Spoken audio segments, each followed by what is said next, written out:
by the House over the West Philippine Sea issue. MJ Mondihar reports. The House investigation into the alleged secret deal of the Duterte administration with China over the disputed territories in the West Philippine Sea has recently started. Those who attended included former Executive Secretary Salvador Mejaldea, former Defense Secretary Delfin Lorenzana, and former National Security Advisor Hermogenes Esperon Jr. However, for foreign policy and security analyst Professor Lucio Blanco Pitlo, the investigation is unusual, especially since it concerns foreign policy. And what's the reason behind the Marcos government bringing up former President Rodrigo Duterte's actions with China? Parte na rin siguro kasi paparating ang midterm elections next year at alam naman natin yung political feud na rin sa pagitan ng Marcos at Duterte. When Duterte succeeded former President Noynoy Aquino, no investigation was conducted regarding Aquino's foreign policy. But with the current showdown with the Duterte and the Marcoses, Pitlo says that even the country's foreign policy is being dragged into it. Kasi iba yung polisiya nung nakaraang Duterte administration kumpara sa current na Marcos government. Patungkol dito sa West Philippine Sea at yung patakaran pagdating sa China.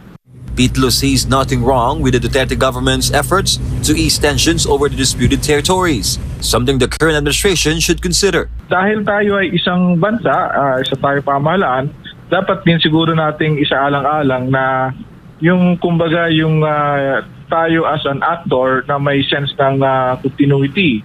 Currently, most government programs related to Duterte are being replaced or stopped. This is part of somewhat they call branding of each administration. However, Pitlo hopes for a long-term policy in the country's foreign affairs, a policy that future administrations can follow and enhance. Siguro dapat din nating ingatan yung ating credibility and reputation kumbaga as an actor that keep its word. For Ganamable of Philippines, MJ Mondeja, SMNI News. The House began the probe on the surge of Chinese students in Cagayan province. Contrary to expectations, they aren't the largest group of foreign students in the country. What came out of the hearing? Jade Calabroso has the details. For the last 7 years, the nationality with the highest number of foreign students are the Indian nationals, followed by Chinese nationals, and third by the Nigerian nationals. This is what CHED Executive Director Cinderella Filipina Benitez clarified at the start of Wednesday's House Committee on Justice hearing on the Chinese student influx. According to CHED's data for the academic year 2023 to 2024, there are over 17,000 foreign students enrolled in the Philippines. Of this number, nearly 9,000 are Indian, over 5,000 are Chinese, and over 800 are Nigerian. Furthermore, CHED stated that the highest number of Chinese students is not in Region 2, where Cagayan is located, but in the National Capital Region. According to CHED, the reason for the increase in foreign students in the country is the English medium and affordable education. Ang ground nila for pursuing international study here in the Philippines, which is the English as a medium of instruction, quality institutions. On the part of Region 2, SPUP is one of our autonomous and regulated institutions, Madam Chair. And of course, affordability po siguro, Madam Chair. Based on our data and based on our evaluation of foreign students pursuing programs here in the Philippines. Meanwhile, St. Paul University of the Philippines denied having 4,600 Chinese students enrolled with them. They clarified that the actual number is over 800. We never reached 4,600 total of Chinese students enrolled in any year at St. Paul University, Philippines. Many of them are in Tuguegarao. How many are attending face-to-face classes? About 200 po. What are the others doing? The others, since they came before since they went home sometime, their visas expired, their student visas expired, so they had to apply for a new tourist visa. This was affirmed by the Bureau of Immigration. We have no data showing of the 4,600 students. They also denied charging each foreign student 1.2 million pesos. This contradicts to the allegation of Cagayan 3rd District Representative Jojo Lara regarding the said amount. St. Paul University Philippines does not charge 1.2 million How much is being pesos. charged? And in 1 year, the students enroll in 4 trimesters. So for the students to complete their graduate school program, they are enrolled in at least 10 trimesters. That's only $10,000. So it does not reach 1.2 million pesos. The reason for the increase in international students, including Chinese students in the country, according to the Bureau of Immigration, The Philippine government has been promoting the country as a regional and global education hub. And CHED's, the Commission on Higher Education's Study in the Philippines campaign has greatly helped boost the number of foreign students in the country. In addition, a memorandum of understanding was signed between CHED and the Chinese Ministry of Education to expedite bilateral cooperation in higher education. Aside from this, a memorandum of agreement was signed by Chinese President Xi and former President Rodrigo Duterte in 2019. Despite this, the agency ensures that they thoroughly review all documents of foreign students entering the country. 100% we can assure the committee that the student visa section scrutinize and assess the completeness and authenticity of all the supporting documents. For God and my beloved Philippines, this has been Jade Calabroso, SMNA News.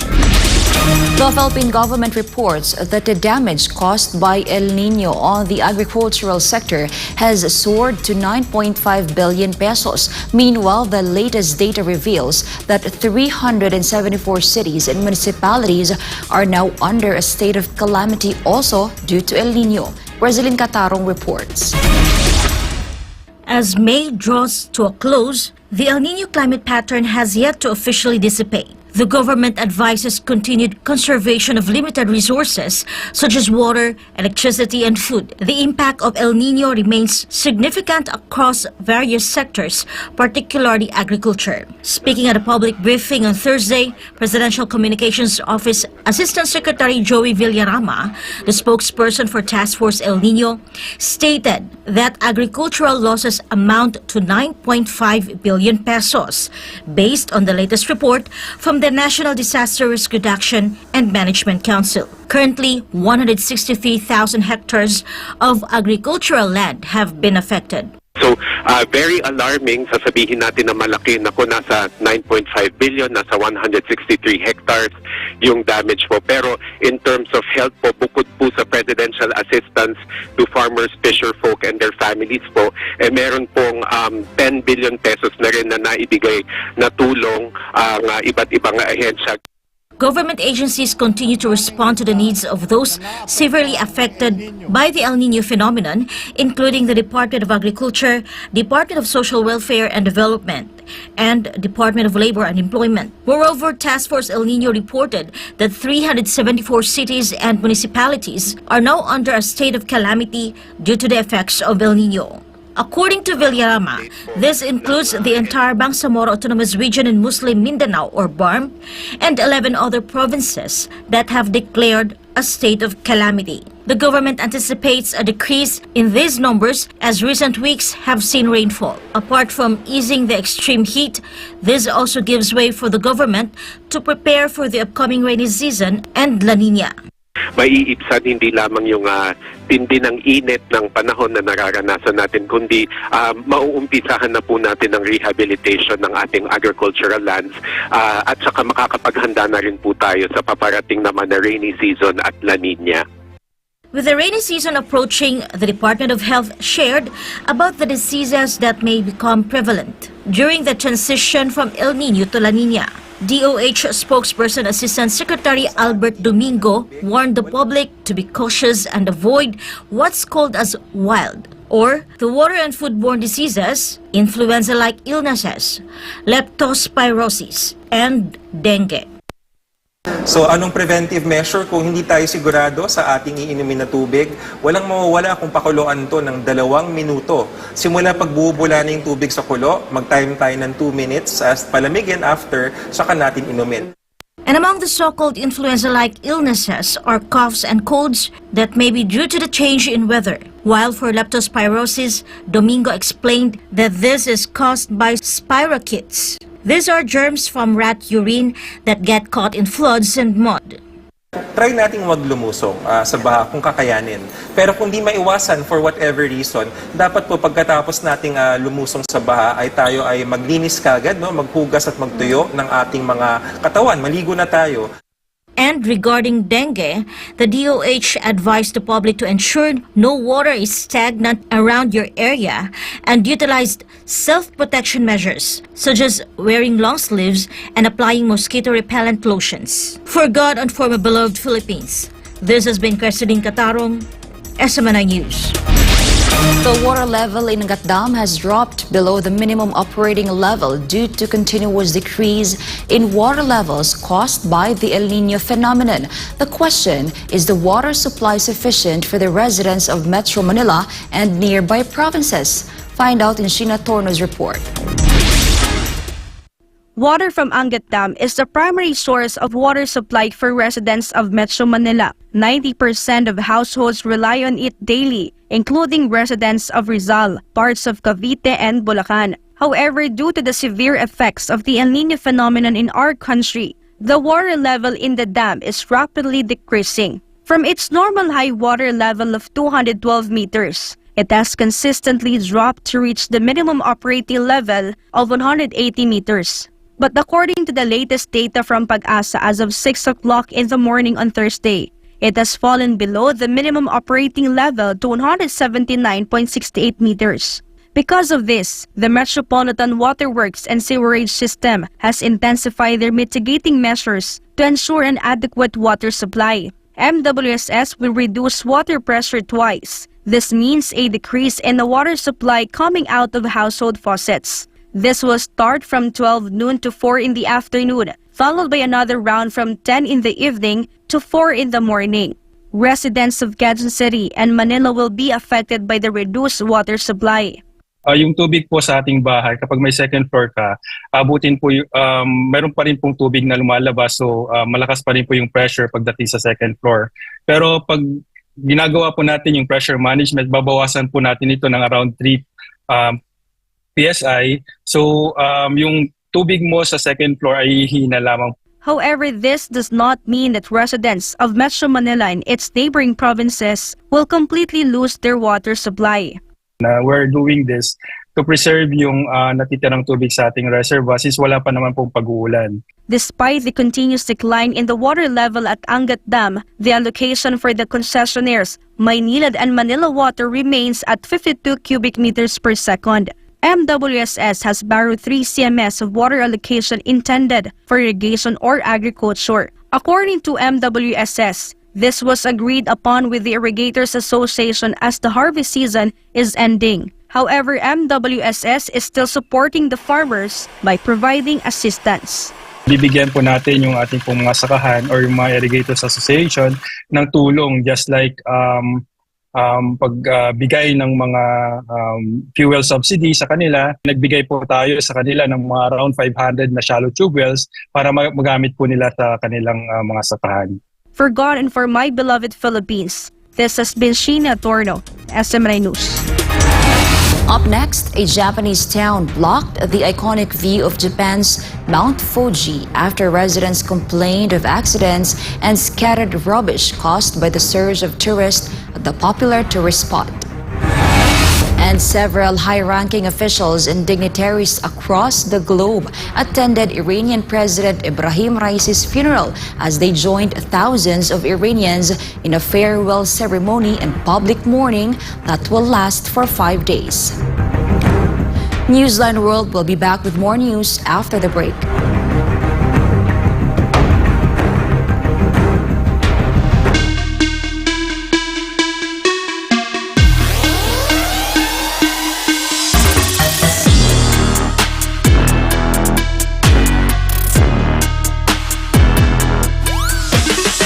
Abangan ng Banateros tuwing Lunes hanggang Huwebes, live dito lang sa SMNI. Yan ang Banateros, walang inuurungan. Pag tama palakpakan, pag mali ay babanatan. Yan ang Banateros. Magandang umaga Luzon, Visayas, Mindanao. Maayong buntag mga kapartner. Magandang araw sa buong mundo. Magandang araw, Pilipinas! Ito ang Pulso ng Bayan. Hihimayin ang mga pangunahing issue sa ating bayan. Susuriin ang mga kinakailangang malaman ng taong bayan. Aalamin ang pulso ng bawat Pilipino sa mga pangyayari sa ating lipunan. Pulso ng Bayan, alas 7 hanggang alas 9 ng umaga, tuwing Lunes hanggang Biyernes. Kasama ang spokes ng Bayan, Attorney Harry Roque, Admar Vilando at Jade Calabroso. Dito lang sa SMNI.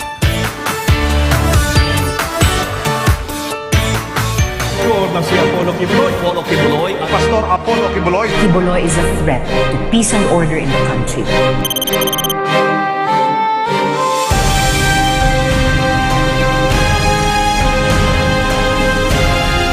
Father, you have ordained leaders for the development, prosperity of our country, no matter what. The scriptures are very clear. And the scriptures tells us to put them up in supplications and prayers, that they may do the right thing, that they may guide our nation towards peace and development and prosperity. Before I become extinct, I'd like to say to you, talagang you are the son of God.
Tatanungin, kahit saang aspeto, gusto ko garantisado.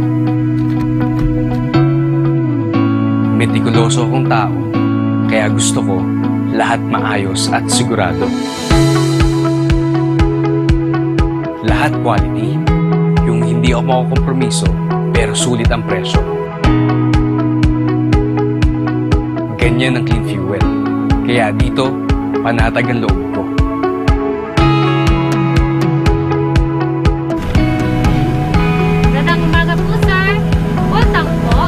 Tank.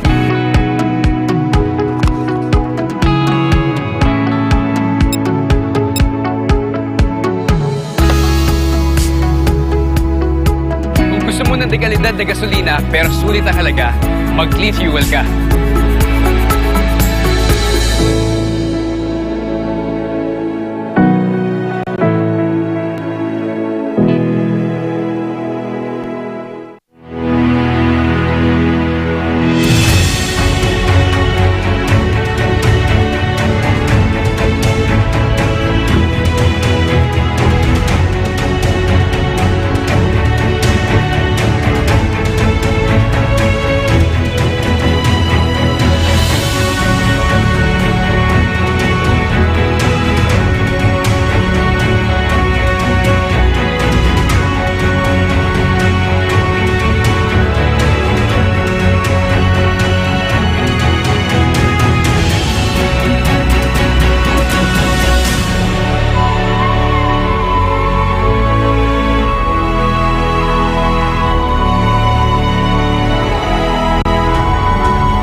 and bring the joy, the love, the peace, and compassion to the whole world.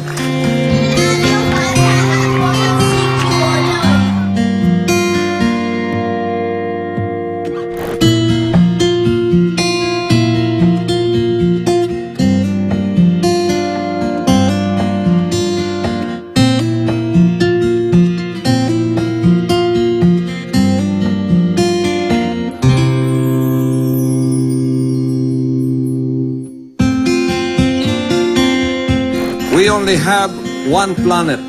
We only have one Earth. And I hope that this new generation of children that we have reached out will become millions and billions and bring peace on Earth. Bring peace to humanity.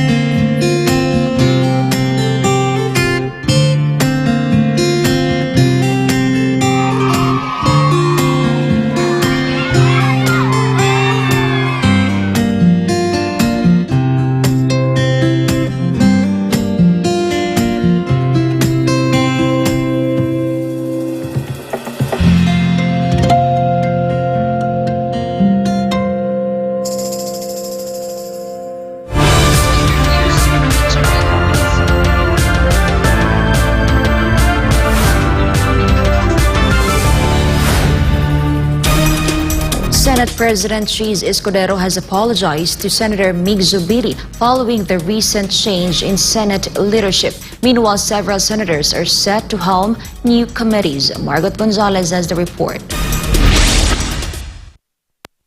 Before adjourning the final session of the 19th Congress, Senate President Cheese Escudero asked for forgiveness from all those hurt by the recent events in the Senate. Escudero admitted to leading the move to replace Senator Mig Zubiri as Senate President. Tinihiling ko po ang inyong paumanhin kung may naabala man kami, kung may nasaktan man po kami, kung meron man po kami naapakan ng mga paa. Sana tanggapin niyo aking buong pagpapakumbabang paghingi ng tawad at sisikapin po namin na gawin lahat po ng aming makakaya para hindi man mahigitan, mapantayan man lang namin ang nagawa at nakamit ng mga nagdaang tagapangulo ng Senado at ng bagong liderato. Senator Bato de la Rosa previously apologized to Senator Mig Zubiri for allegedly failing to win the battle for the former Senate President. Meanwhile, Senator Robin Padilla defended Senator de la Rosa's decision to sign the resolution in favor of Escudero. Apat kaming PDP. Okay, ako, Senator Bongo, Senator Bato, Senator Tolentino. Kami ay isang partido, kaya ang boto namin ay isa lang. Naiintindihan ko si Senator Bato kung bakit nagkaroon ng naging emosyonal siya sa pangyayari. Kasi talaga namang para sa akin, at alam ko naman yung nangyari dahil ako ang presidente acting presidente ng PDP. Alam ko kung ano yung nangyari sa aming block. Sa aming block kasi, hindi pwedeng maghiwa-hiwalay. Kung ano yung boto ng isa, dapat yun ang boto ng lahat. According to Padilla, Bato had no choice when he spoke to the senator. Kasi kailangan mamili siya, partido o yung kanyang matatawag natin na pakikisama kay SP, MIGS. Siyempre, nanaig yung pagiging party man niya. Meanwhile, there has been a reorganization in several key committees under the new leadership. Some senators were elected to head major committees, including those who voted in favor of Mig Zubiri. Senator Zubiri was elected to lead the Committee on Economic Affairs. Senator Sanay Angara replaced Senator Francis Tolentino as chairman of the Committee on Justice and Human Rights. Senator Nancy Binay was elected chairperson of the Senate Committee on Sustainable Goals. Former Majority Floor Leader Joel Villanueva will head the Committee on Labor, Employment, and Human Resources Development. Meanwhile, Senator J.V. Ejercito will chair the Committee on Local Government. For God and my beloved Philippines, this has been Margaret Gonzalez, SMNI News. Former Chief Presidential Legal Counsel Attorney Salvador Panelo pointed out an inconsistency in the explanation given by former Westcom Chief Vice Admiral Alberto Carlos. Panelo stated that Carlos should have clarified what they truly discussed with the Chinese official during their phone conversation. Let's delve into the details in Carlo de la Peña's report. Alam mo, pinapakinggan ko paliwanag niya. Di ba, ang pinag-uusapan, ang ayon sa China, mayroong bagong model na tatahakin nila upang mapanatili ang kapayapaan. Tinatanggi naman itong isa. Kaya wala po kaming pinagkasunduan. And yet, sa kanyang paliwanag, sabi niya, kasi tinanong siya, anong napag-usapan nyo? What is this? Ang sagot niya, the conversation covered ways and means. Ang pinag-usapan daw nila, mga ways and means by which we can reduce the tension in the West Philippine Sea. Di yun nga, yun ang bagong modo. Yung pinag-uusapan nila, ano bang pwede natin gawin para ma-de-escalate natin. The explanation of former Western Command or Westcom Chief Alberto Carlos doesn't appear to match, according to former Chief Presidential Legal Counsel Attorney Salvador Panelo, in relation to the Senate hearing regarding the alleged new model agreement between China and the Philippines. Panelo wondered why Carlos needs to deny it if what was discussed were the ways and means to relieve the tension in the contested territory in the West Philippine Sea or WPS. Ang mahina lang yung nagtatanong. Dapat pinustro niya ano ang mga pamamaraan o ways and means na napag-usapan nyo to reduce the tension. In the end, even if there was an exchange of proposals, Panelo said, in the conversation between Carlos and the Chinese official, it will still be subject for approval by a government official higher than them.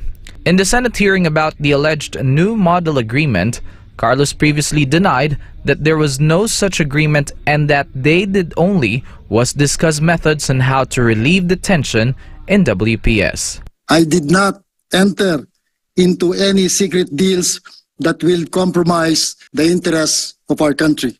We did not discuss the new model. We did not discuss the term common understanding, new model.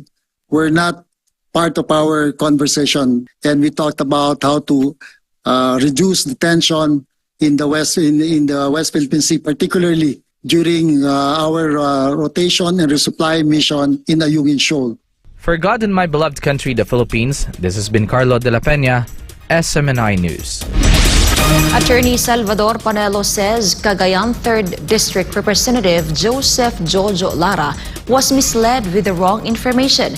This is after the lawmaker was proven wrong during a House committee hearing which probes the alleged surge in Chinese students in Cagayan Province. This report from Sara Santos. Talagang ibig sabihin niya na kuryente si Congressman Lara ng Cagayan. On Wednesday, May 22nd, the House of Representatives began its investigation into the alleged surge of Chinese students in various higher education institutions in Cagayan Province for the years 2023 to 2024. This comes after Cagayan 3rd District Representative Joseph Jojo Lara filed House Resolution 1666 on the 20th of March earlier this year. Lara filed the resolution after receiving reports that there are around 4,600 Chinese students in St. Paul University Philippines or SPUP, a private university in the city of Tuguegarao. Congressman Lara says this is very alarming. But during the House committee hearing on Wednesday, St. Paul University Philippines denied having this many Chinese students, a fact that the Philippine Bureau of Immigration also backed up. We never reached 4,600 total of Chinese students enrolled in any year at St. Paul University Philippines. Many of them are in Tuguegarao. How many are attending face-to-face classes? About 200 po. What are the others doing? The others, since they came before, since they went home sometime, their visas expired, their student visas expired, so they had to apply for a new tourist visa. We have no data showing of the 4,600 students. Due to this, former Chief Presidential Legal Counsel Attorney Salvador Panelo believes that just like President Ferdinand Marcos Jr., Congressman Lara was misled with the wrong information. Mali ang kanyang impormasyon.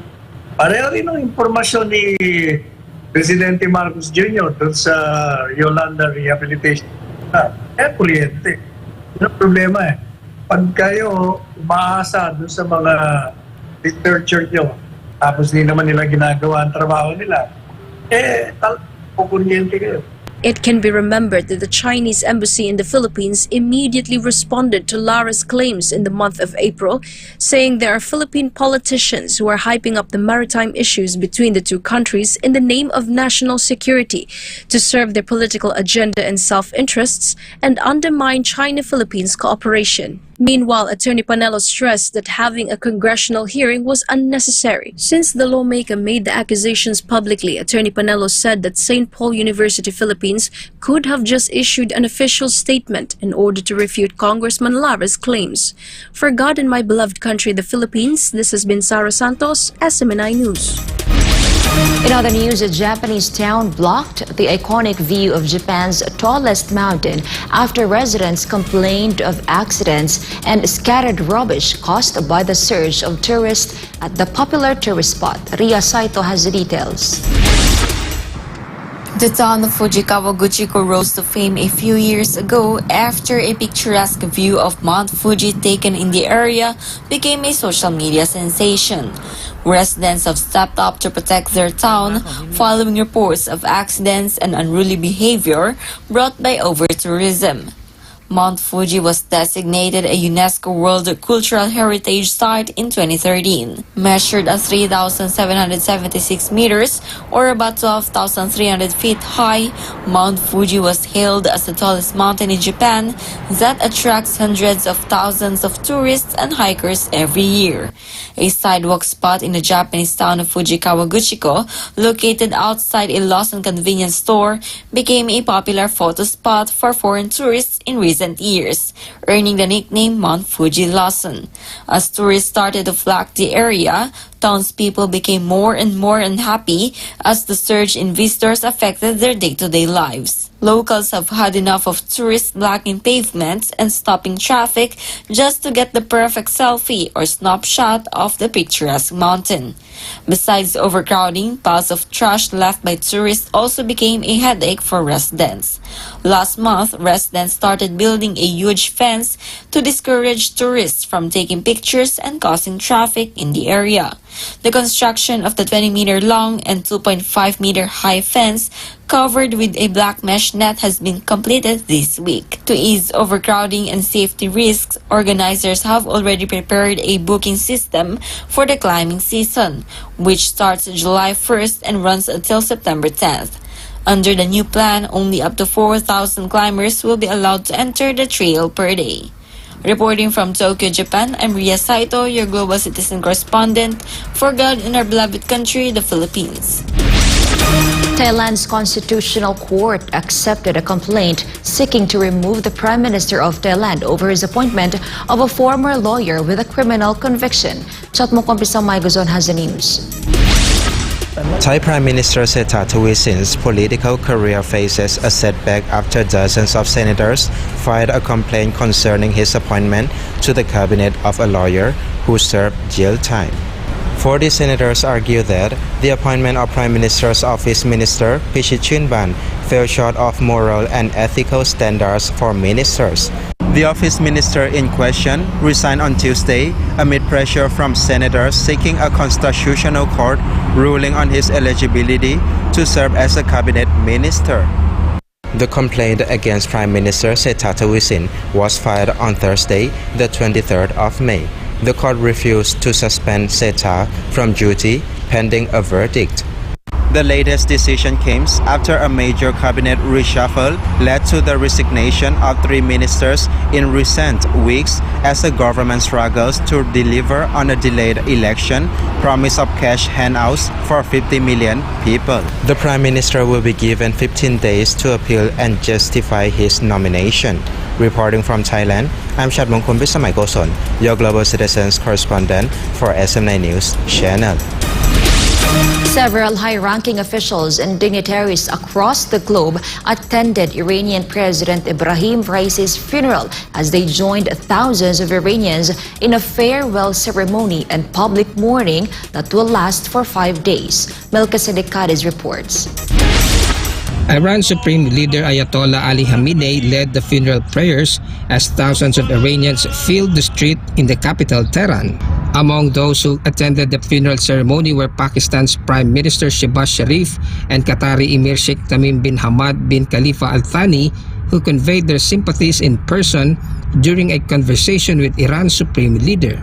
Saudi Arabian Foreign Minister Prince Faisal bin Abdullah also attended the ceremony. His trip to the capital marked his second visit to Iran since 2023. Ismail Haniyeh, the political head of Hamas, offered his condolences on behalf of Palestine.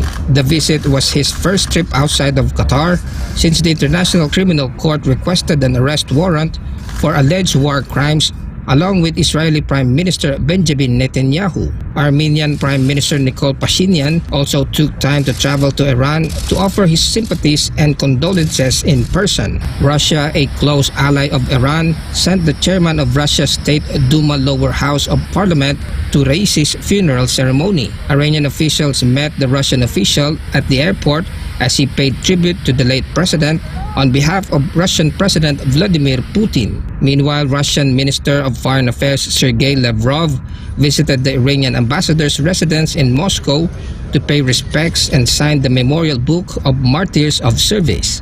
Iraqi Prime Minister Mohammad Shia al-Sudani was also in attendance. The Iranian embassy in China hosted a 2-day memorial book signing event to honor the death of Iranian President Ebrahim Raisi and other officials who died in a tragic helicopter crash on Sunday.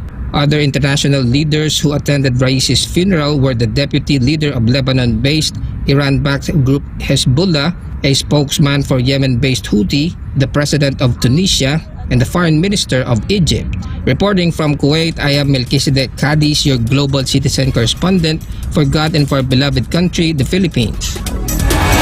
When we come back, in Europe, British Prime Minister Rishi Sunak has declared a July 4 general election in light of recent economic developments, notably a significant downturn in inflation. 12 Australians remain hospitalized in Thailand after sustaining injuries from extreme turbulence on a Singapore Airlines flight on Tuesday. Among them, 3 are in intensive care.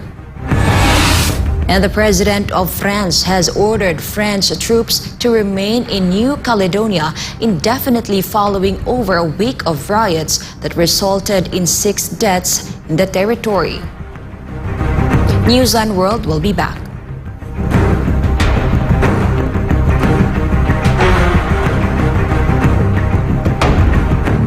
In the spiritual, you don't have to have a doll in order to become a witch. When you psychologically hurt someone, you are a witch.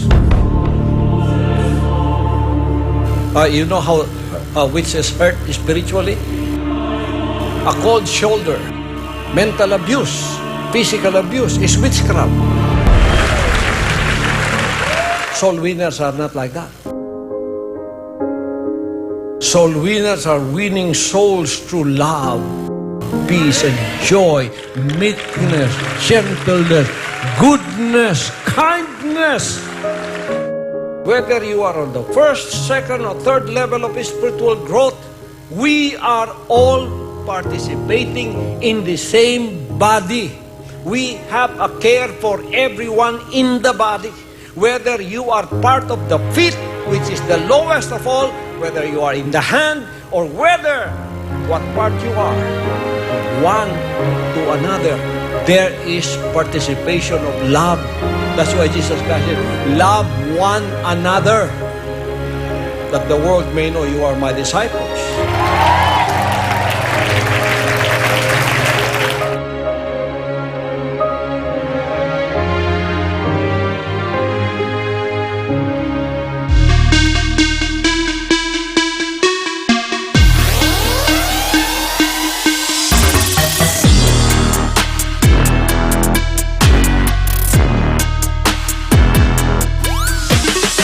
Abangan ng Banateros tuwing Lunes hanggang Huwebes, live dito lang sa SMNI.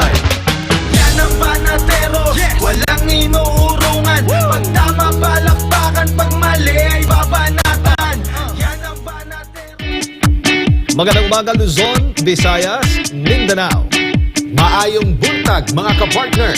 Magandang araw sa buong mundo. Magandang araw Pilipinas. Ito ang Pulso ng Bayan. Hihimayin ang mga pangunahing issue sa ating bayan. Susuriin ang mga kinakailangang malaman ng taong bayan. Aalamin ang pulso ng bawat Pilipino sa mga pangyayari sa ating lipunan. Pulso ng Bayan, alas 7 hanggang alas 9 ng umaga, tuwing Lunes hanggang Biyernes. Kasama ang spokes ng Bayan, Attorney Harry Roque, Admar Vilado at Jade Calabroso. Dito lang sa SMNI.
British Prime Minister Rishi Sunak has declared a July 4 general election in light of recent economic developments, notably a significant downturn in inflation. Sunak emphasized the need for a fresh mandate from the electorate following discussions with the king for the dissolution of parliament. This announcement comes at a crucial juncture for the ruling Conservative Party, which has grappled with economic stagnation and internal leadership changes in recent years. Since assuming office in 2022, Sunak has faced mounting pressure from the opposition Labour Party, which has consistently led in opinion polls. The decision to call for an election reflects a strategic move by the Conservatives to regain political momentum and secure their position in government amidst growing uncertainty. An advanced satellite made by Emirati engineers is set for launch in October. Grater Omori will tell us more. A new significant milestone in the UAE's journey in space exploration is underway. Sheikh Hamdan bin Mohammed bin Rashid Al Maktoum, Crown Prince of Dubai, has recently approved the launch of MBZ-SAT no earlier than October 2024. Sheikh Hamdan, who also serves as president of Mohammed bin Rashid Space Center, visited the agency earlier this week and chaired a meeting to talk about the objectives and updates of the UAE's national space program. He was also told of the upcoming phases of MBZ-SAT, which is touted as the most advanced satellite in the region. Capturing high-resolution images is the satellite's most advanced feature. The images can be used globally to help in urban planning, monitoring environmental changes, water quality, and agricultural development. The satellite will help the Space Center download data 3 times faster and produce images 10 times more of its current capacity. The Crown Prince expressed confidence that pioneering projects like MBZ-SAT could help elevate the Arab region's status in the global space industry as the country aims for ambitious space missions in years to come. Reporting from Dubai, I'm Gotero Omorio, Global Citizen Correspondent for SMNI News Channel. Tensions escalate once again between China and Taiwan following Beijing's launch of military drills around Taiwan just days after the inauguration of Taiwan's new president, Lai Ching-te. Here's Hannah Jane Sancho with the details. China has described its Joint Sword 2024A military drills around the island of Taiwan as a punishment for what it claims are separatist acts. This was stated by Li Si, spokesperson of the Eastern Theater Command of the Chinese People's Liberation Army. The military exercises took place in the Taiwan Strait, covering north, west, and east of the Taiwan Island, including Kinmen, Matsu, Wuxi, and Dongyin Islands. The drills commenced in the early hours of Thursday, May 23, and are expected to continue until Friday.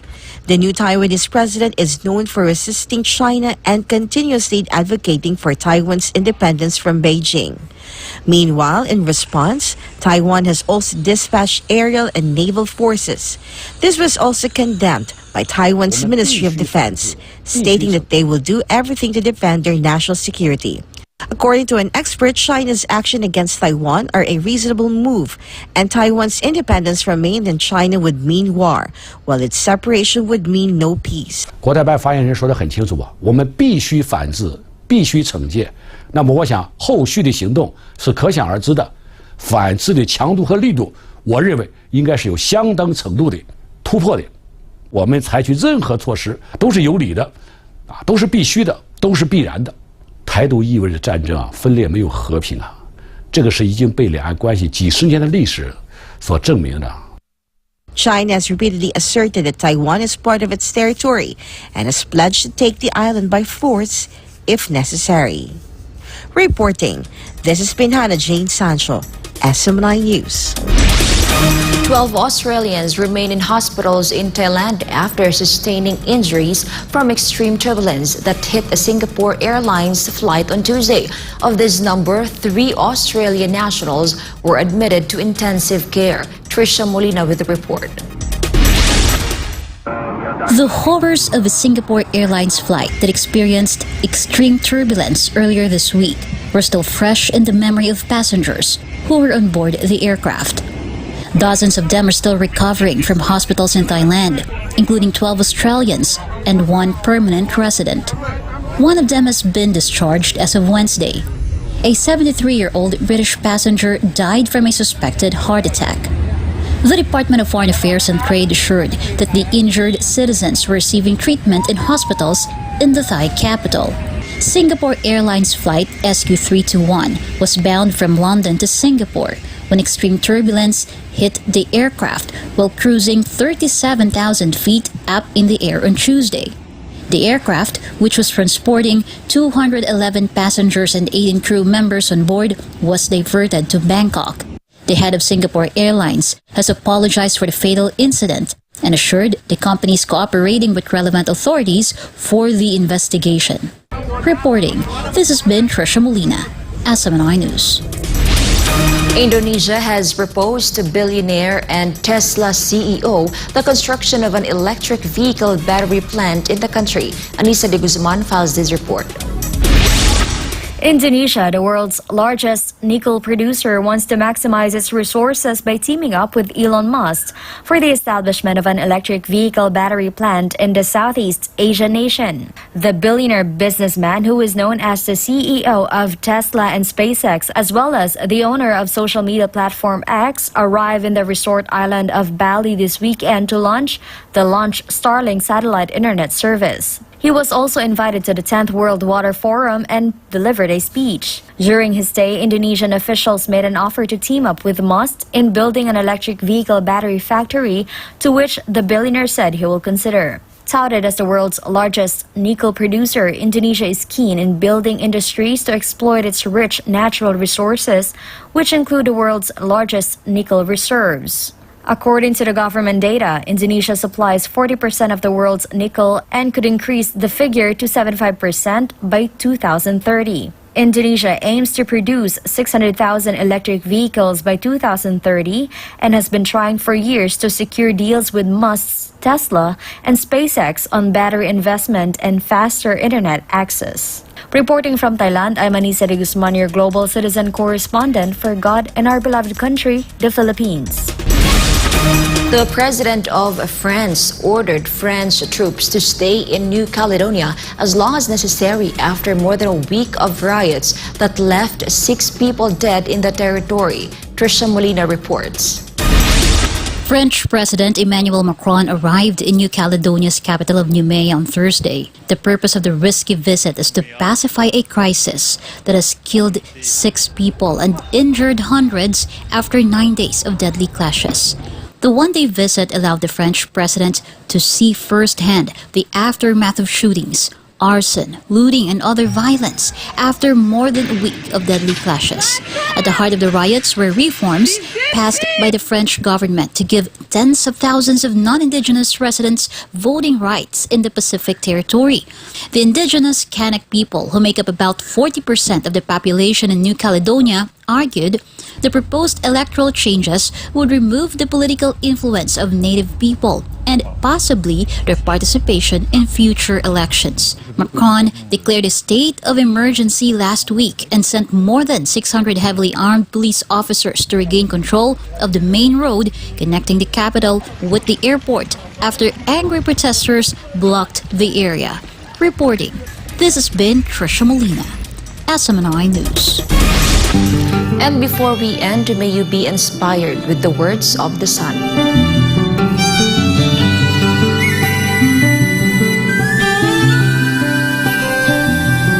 What your faith can conceive, you can achieve.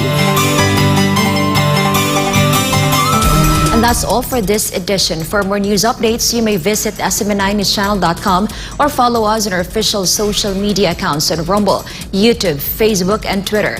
For God and my beloved country, the Philippines, I'm Angel Pastor, and this is Newsline World.